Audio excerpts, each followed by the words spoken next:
So I have an Instagram called Your MBC. It's Your Music Business Coach. I'm the intermediate between when you need a manager, but you can't quite afford a manager. So you're doing it on your own, but you don't know what to do. Right. I'm that dude that's walking you through and holding your hands until you get to the point where now you need a manager, right? That's what I do.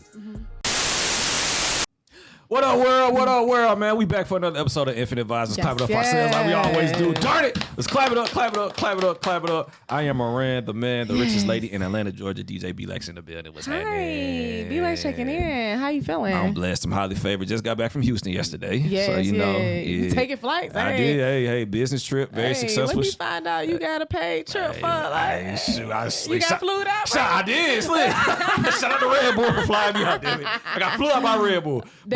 But it's not about me. It's not about us. It's always about our guests. And we're in the presence of somebody who, I want to say he's like a low-key giant. He does a lot of cool things and has a real cool story, and it's definitely on the low. We record at his house. The world famous, really. Yeah. The world famous Icon Studios. To all our listeners out there, if you ever watched Love and Hip Hop season 1, this is the parking lot where Lil Scrappy and Stevie J got into a fight. You remember? Yes, this is where they got into a fight. This is where they put the pause on the pool happened at this world famous studio. That's how we're gonna be known. Yeah. This a legendary. Very legendary. Whitney done been in That's what I'm saying. We had all these people been here. We're gonna remember the Scrappy fight. Destiny Child. TLC. Absolutely. A lot of iconic people have walked through those doors. There are a lot of iconic plaques on the walls. Why don't you go ahead and introduce yourself to our people? Stone Stafford, owner of Icon Studios, music publisher, songwriter, former artist, and manager. Oh, wow. Absolutely. On a scale from 1 to 10, how's Stone doing? 11. Absolutely. Angel number. Why the angel number, sir? Well, actually, you got me with the angel number part. But I mean, people always say, "How's life?" I'm like, life is as good as I allowed to treat me, and I believe that. Like, I choose to be happy. But you was also on a yacht. You know what I'm saying? That didn't hurt. Was it the Hilton? It was the Hilton. The Ritz-Carlton. The one that be popping up in all your timelines. That thing is in everybody's timeline. Yes. But, no, we had a I took it chance. as my note to things to do in my life when I become you. You know. I did too. I was like, ooh, that's a bucket list. Then the opportunity came, and I was like, ooh, I'm on it. Hey, I ain't never heard of Ritz-Carlton having a yacht. They got it, baby. I highly suggest it. Yes. Highly. So you are definitely an undercover heavyweight in the music business. You do a lot. You got a rich history in this. How did you really step into the music business, sir? By accident, actually. I have a musical family. My brother, Dennis, who passed away, he wrote for a lot of big people back in the 70s and stuff. Yeah, but honestly, I came down here to play football. I had a scholarship, partial music and partial football scholarship to go to Morehouse. Okay. And I didn't make it out of training camp, to be honest with you. We started singing around Atlanta, me and some friends. We just sang for a talent show. Okay. One thing led to another. We got a record deal offer from LaFace. Shout out to Brian Reed. And then MC Light actually discovered us at this place called Sharon Showcase. That might have been before y'all's time. Oh, nah. That is before my time, but being an Atlanta native, I know about the talent shows market. That was really, really heavy because Monica was found at a talent show. Usher was found at a talent show. New Mode was found at a talent show. Y'all have no idea who that was. New Mode. That was the name of the group I was in. Yeah. Okay. Word. MC Light discovered us and took us to her father, and you probably know MC Light, of course, legendary rapper. Right. I don't know. There's literally 2 generation gap. But we students in the game now. We are students in the game. You gotta know your history to know the future. Thank you for that. Thank you for that. Mm-hmm. But so she took us to her dad, Nat Robinson. He had a production deal or a label deal with Atlantic, so we got signed to Atlantic and did nothing. So that was through. You got shelved? Absolutely. You got shelved. So you had label beef straight at the gate. But so at the time we were managed by this guy who was the New Kids on the Block music director. And he told me, he said, Stone, publishing's where all the money is in music. And when I was in the group, I found that I could actually write songs. And so I started learning about music publishing. Then I started focusing on writing. So when the group thing didn't really happen, then I met my wife Tasha, and she was working in the industry. She was a lecturer, I think, at the time. Wow. And she linked me up with Akon and then all these other people, and ended up writing. My first single came out on this kid named Jarvis on social. Jarvis, the radio. Yeah. This is for the radio. I wrote that. You wrote that one? Yeah, you wrote the radio. Oh man. I gotta say I co-wrote it with Jarvis because he came in on the bridge and everything. No shade. Okay. That's my boy. That's my boy Jarvis. Now that was one of the ones. I remember when Jermaine Dupri had his radio show on V103. He used to play that all the time because he was signed so different. It was rising up, man. Yeah. And Jive So it was So Def Jive. Okay. And the song was bubbling. I think we got to like number 6 on BET and stuff. And then Jive signed this strange kid named Chris Brown. Oh Lord, yeah. We all know what happened with that one now. It was a rap. Bye, Mario. Bye, Ray J. It's over. Everybody in the R&B game. Oh my God. Absolutely, it was a rap. Man, yeah. After that, it was. So just, that Chris Jarvis career, in a sense, like indirectly, yeah, it did. They started focusing on Chris, and obviously Chris is amazing. You know, and Jarvis was dope. Chris is amazing, and I mean, I'm not mad at the decision, obviously. You know, but yeah, so that did that. But by then I was really learning about publishing, and so I wrote with a couple of Bad Boys Hitmen. I actually had a placement, almost had a placement on Drew Hill, and the only reason why I didn't make it because they already mixed the album, so it was a little bit too late. But shout out to Erica Grayson, she looked out for me on that. But yeah, so I ended up opening Sony's office. So Sony had a joint venture with another guy named Mac McKissick. I'm saying names because these are all people part of my journey. Right. And it's my way of always saying thank you to them. But Albert McKissick, he had Groundbreaking Music, which was a JV deal with Sony. And they needed a person to head up Sony here in Atlanta. So he literally walked me into that position. And that changed my life. Like literally, that's when I literally just started meeting and working with everybody. So it was just up from there. So, yeah, it was just up from there. I tried to sign Avril Lavigne. That's when I also learned how, like, back then, because A&Rs aren't what they used to be. Right. But back then, everybody wanted to be in A&R. Everybody wanted to get to A&Rs. Shakir Stewart. Yep. But a lot of times people had the title, but they didn't really have no power. And I learned that quickly. I was the Sony guy. Oh, wow. I ran Sony ATV in Atlanta. I had zero power. I literally brought Avril Lavigne to my boss.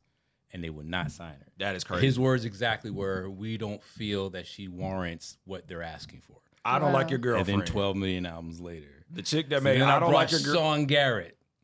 They passed and wouldn't write the check big enough. L.A. Reid was writing checks. He was, yeah. Tried to sign Sean Garrett. Sony wouldn't write the check. Tried to sign this dope writer JQ. Sony wouldn't write the check. Now I was like, why am I here? Yeah. I was like, why am I here? You know what I'm saying? Clearly I can recognize the talent, but it was a learning curve for me. So for sure, we all started off small. So with the difference between how they A&R in your time and when in my time, in your time, he's still alive, P-Lex. When it's time to A&R, like I'm not saying you old because clearly you take care of yourself. Keeping records in Stone tablets. Doing your tenure. Let me clear it up. No, you good. So what? Like, have you noticed the difference?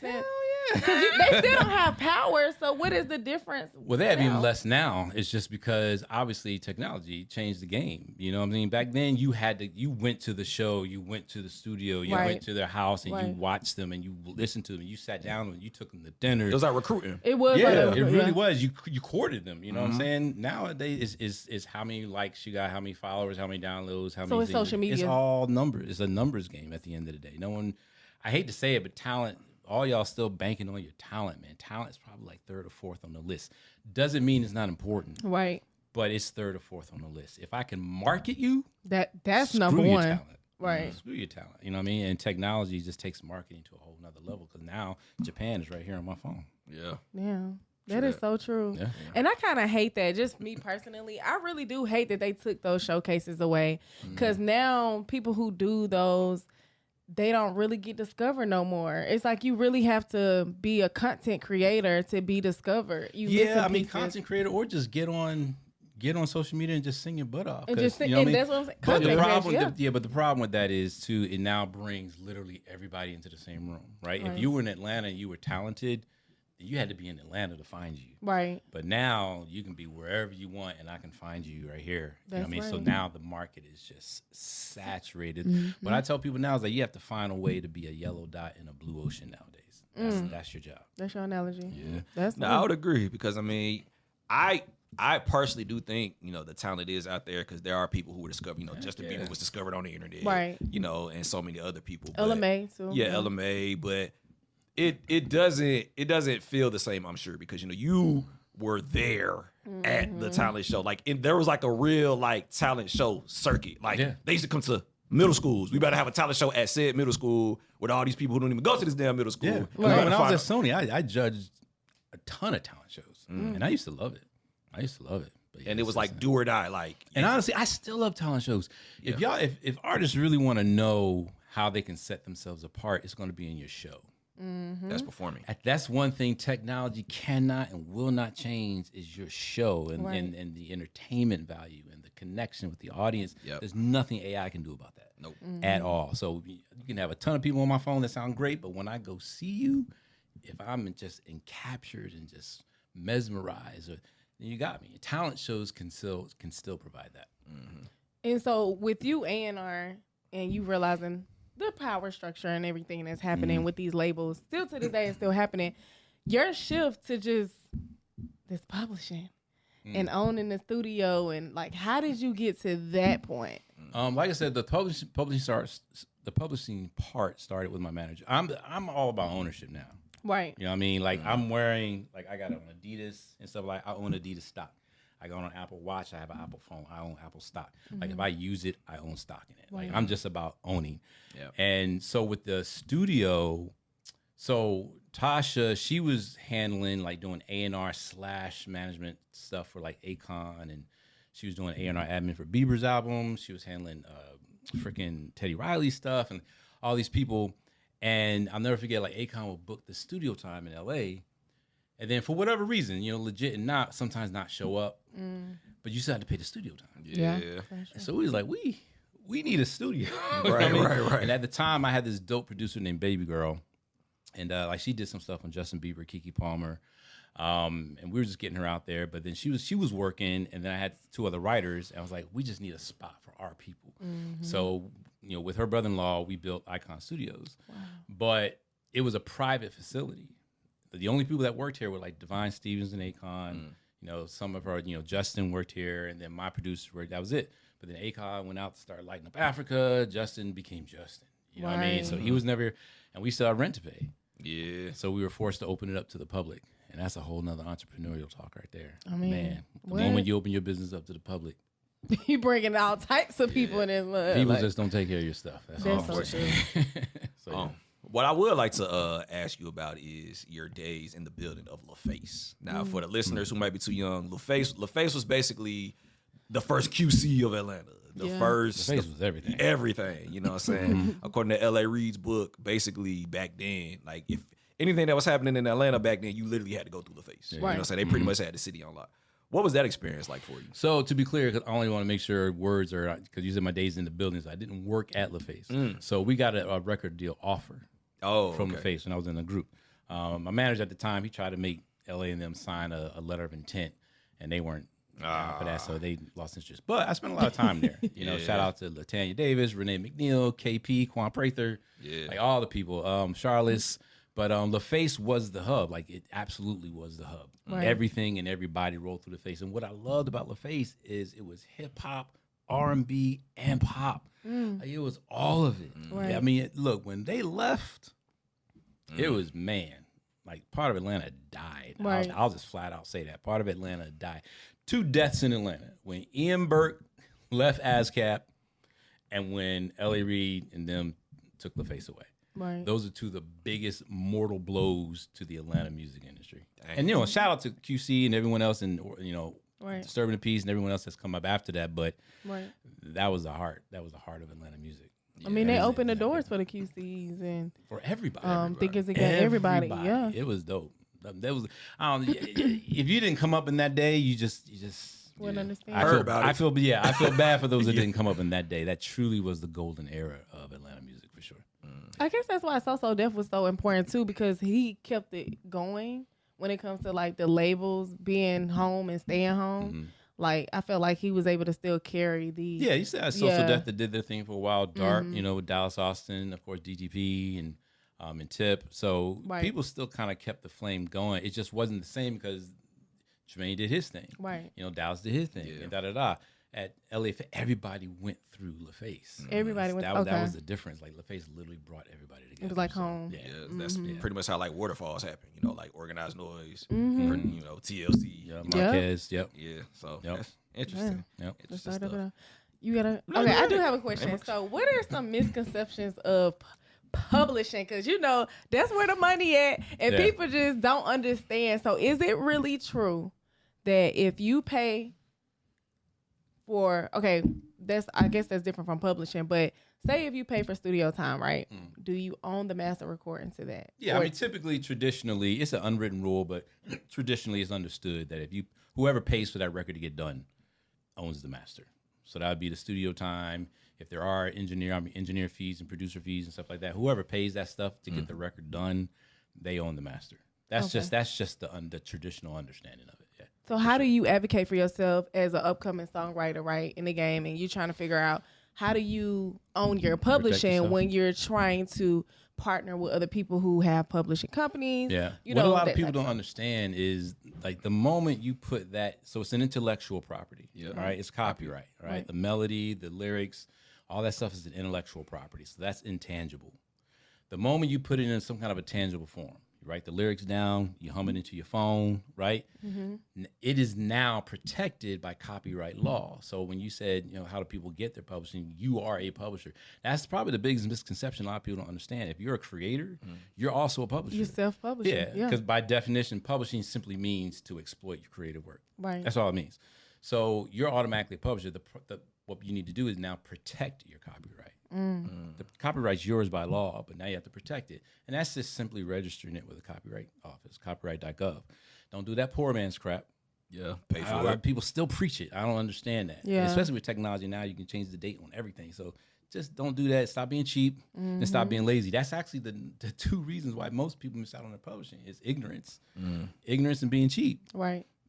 There's no excuse for it. You can go on Instagram anywhere and just learn about publishing now. So right, that's real. There's no excuses now. Yeah, that's the one thing about this era. Like, all the secrets are pretty much out. Yeah, it's not. Look, so I have an Instagram called Your MBC. It's Your Music Business Coach.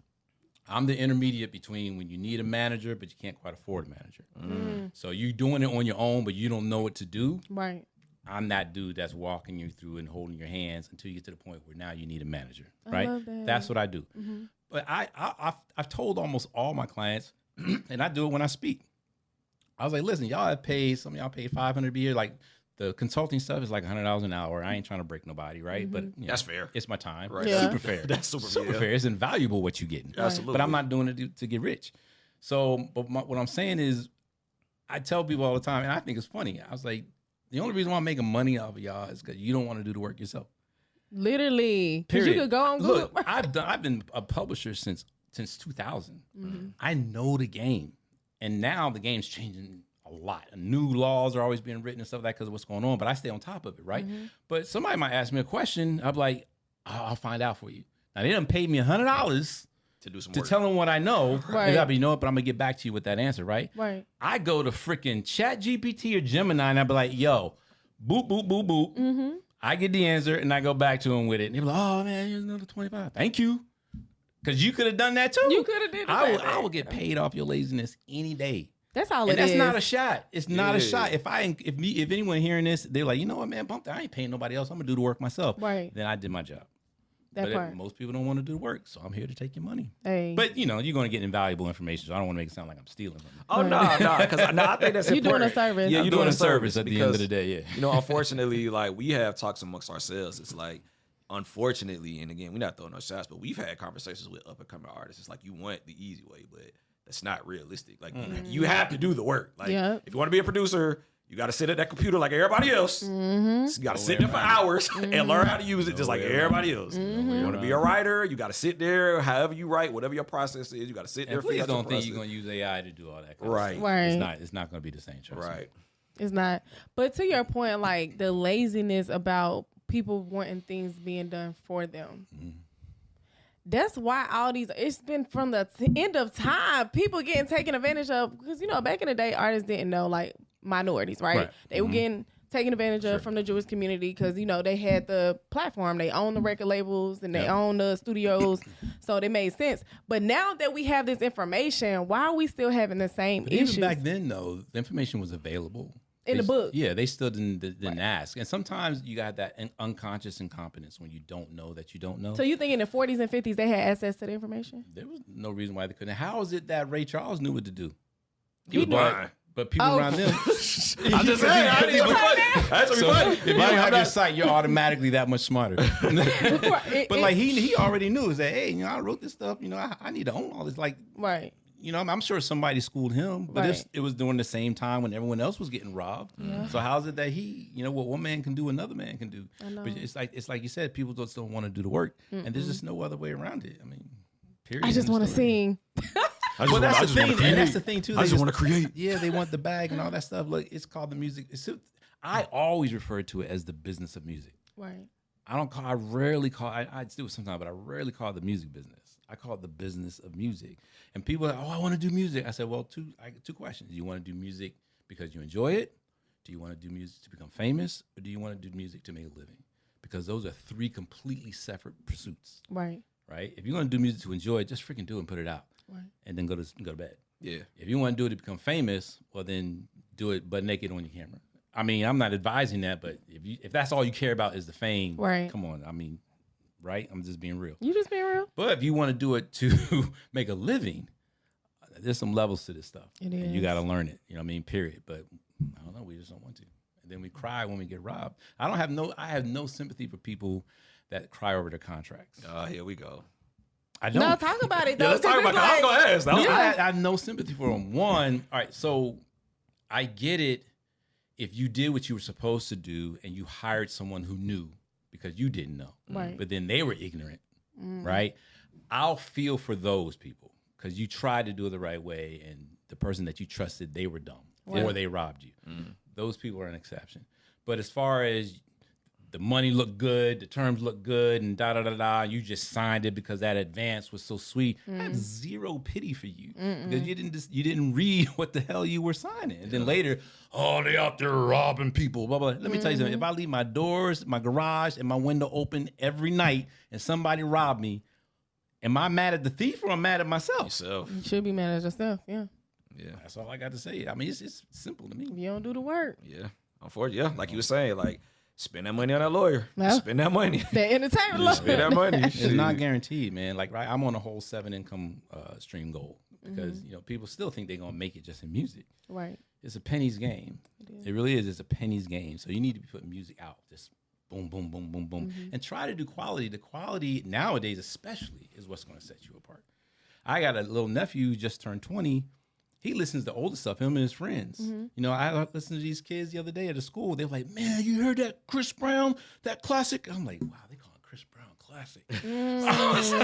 But they talk about R&B like they just discovered a new genre. Right. But what happens is they're starting to get tired of the crap. You know what I mean? The quality never dies, ever, ever, ever. Never. Just look at fashion, the stuff that comes back, especially the quality stuff. So same thing with your music, man. Just, I don't know.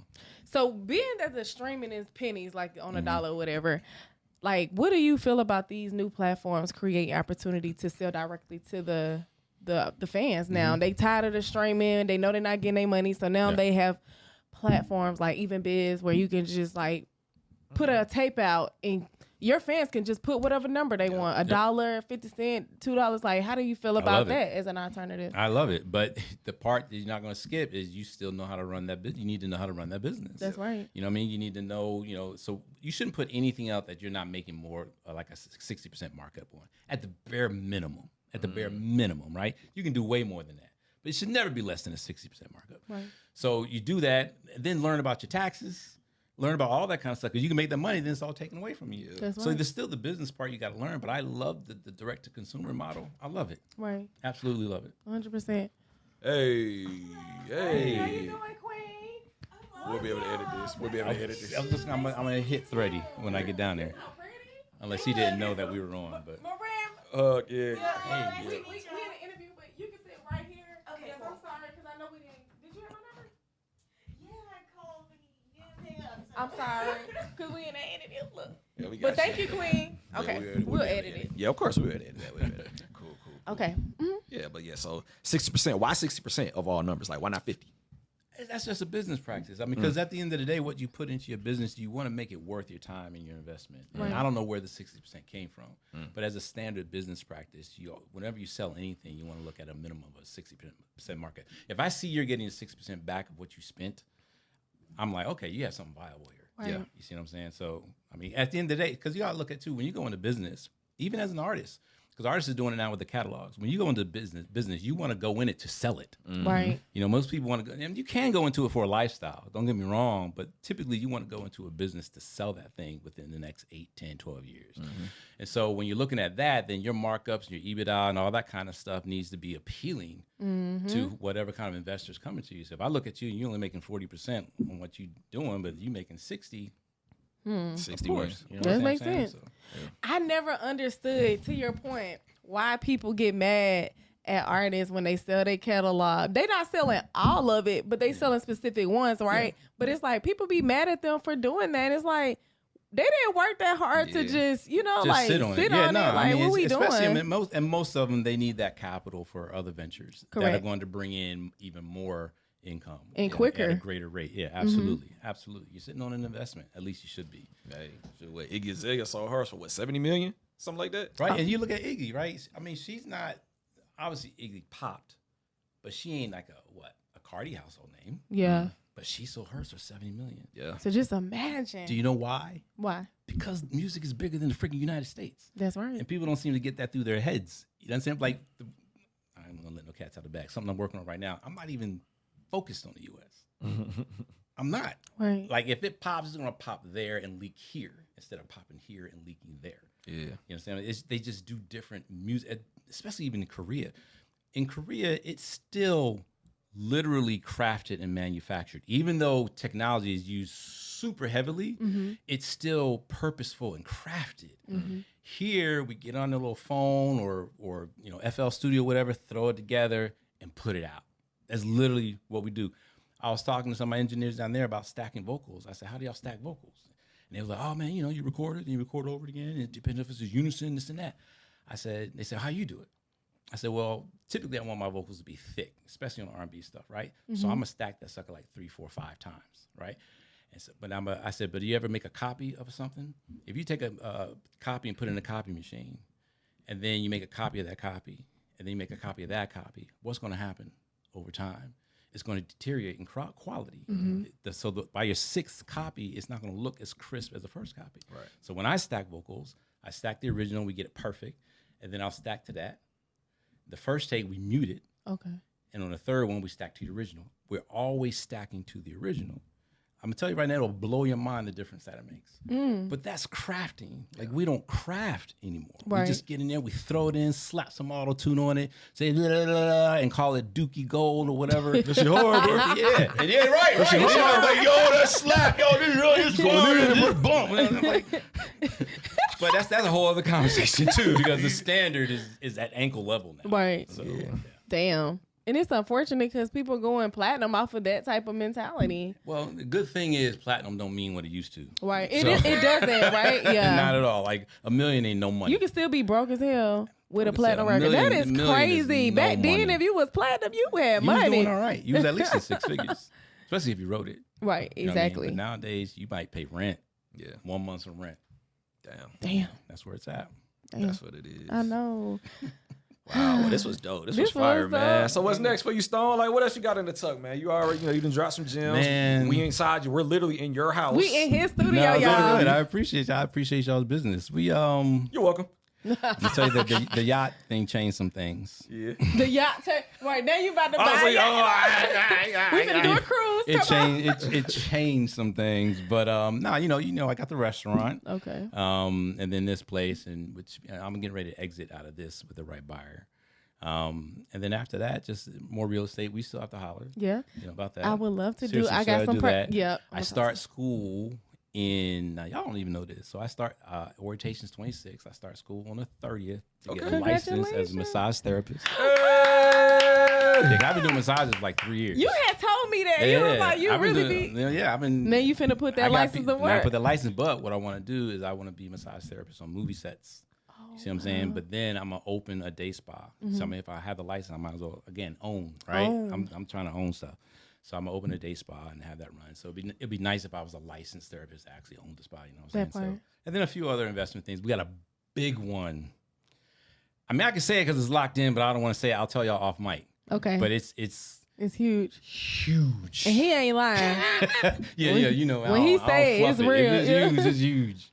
But thanks y'all Tell for them about having the me on, restaurant, the name of Oh it. yeah, you know what? That would be smart, wouldn't it? Yeah, you know appreciate you. If you in Atlanta, Yeah, Morning want some Birds. brunch? It's called Morning Birds. The brunch spot is on right off Holcomb Bridge Road in Roswell. So y'all definitely check us out. Matter of fact, we even sell.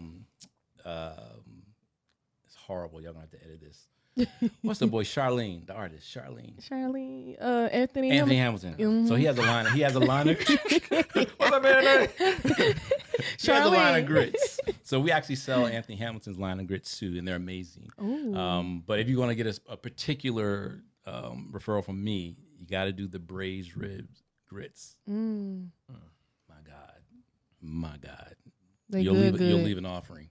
You'll leave an offering when you're done. So so Morning Birds brunch spot up in Roswell. And actually, we're partners of that whole shopping center. We have a lot of exciting things coming in that shopping center. So. I love that. That's what it is, man. Well, Appreciate it. You definitely dropped a lot of gems on this episode. I feel like we're gonna do another one. You know what I'm saying? Part 2 on the way. Part two. But We in got to. In closing, you know how it go, man. You just got to leave off with some positive words of affirmation, man. Talk to the people, Stone. Positive words of affirmation. Yeah. Well, I got a lot of them, but if I'm one, don't nobody care. Work harder. But seriously, it all starts here. You know, seriously, it really does. And I don't want to get into this because I get a lot of pushback, but to a certain degree, everywhere from anything from depression to your success, like it all starts here in the mind. And we say that, but people don't truly understand what that means, right? They're throwing around that, I'm manifesting right now. And just because you're saying it, there's some power in there, but the power comes that when you say it and you believe it as if you feel it. When those words turn into a feeling to the point where you're like, it's really odd that I'm not walking in this yet. That's where the power comes from. It doesn't just come from saying it. The important part of saying it is that you're saying it so much to the point where now you start feeling it and believing it. But the power doesn't come until you feel and believe it. So I just see people just throwing that around and they're like, y'all don't even understand what you doing. It's hard work. Yeah, it is hard work. But that's what it is. So everything starts in the mind. So like I said, when people say, man, how's life treating you? I was like, as good as I let it. And I mean it. I choose to be happy. That's right. That's it. I'm going to steal that quote from you, King. That's all good. Well, thank you so much. Appreciate y'all, Thank man. you. We gonna steal a couple things from him. Absolutely, man, for real. Well, thank you, Stone. Appreciate Again, y'all. thank you for always just showing us love in your amazing facility. Thank y'all for your business. Please you. give our listeners to social media, let them know how to get in contact with you, King. Shoot. Honestly, the hub for everything is just StoneStafford.com. Hey, You can get to everything there, man. Stone Stafford. And we got to do a Tap in. podcast together. Don't forget. We will. Hey, there it is. It's on record. So, That's it. We will. Life on podcast. Make sure y'all check that out. hey, check it out. I'm Moran, the man, top floor B-Legs. Stone in the building, y'all. Hey, Thanks, y'all. hey, infinite vibes. Legendary. Hey.